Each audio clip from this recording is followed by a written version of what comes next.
Ito po, ako po ang nag-design nito. Ganda naman. Ay! Ito po, kami po ni Sir Larry ang gumawa.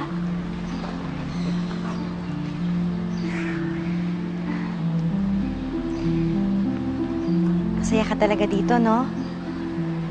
Gusto mo ba yung trabaho mo? Opo, gusto ko po.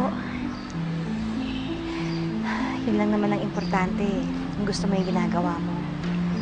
Masaya ako para sa'yo, Angela.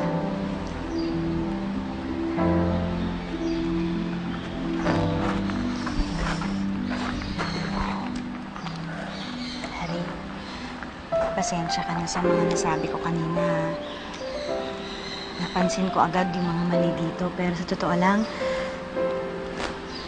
marami yung mas makakabuti rito para kay Angela. Masaya siya dito. Oo, masaya siya dito.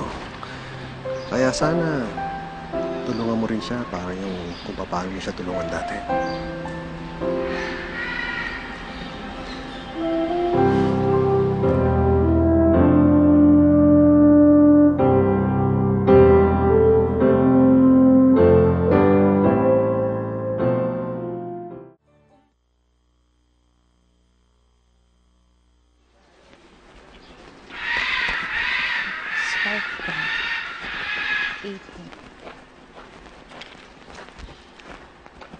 Margaret, ginagawa mo dito?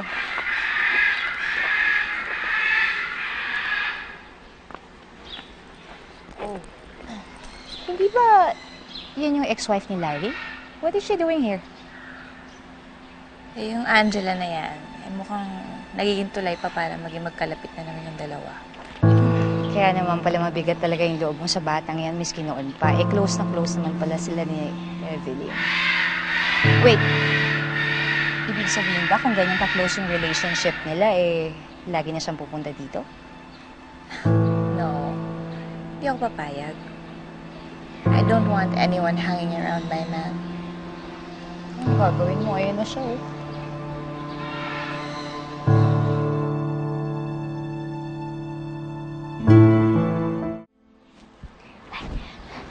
Mama, di ba po ganyan yung nasa bahay nyo? Naaalala mo pa yun?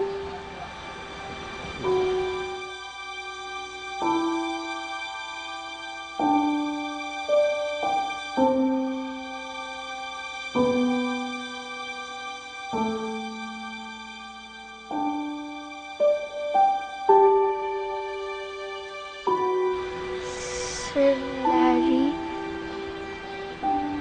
Papa?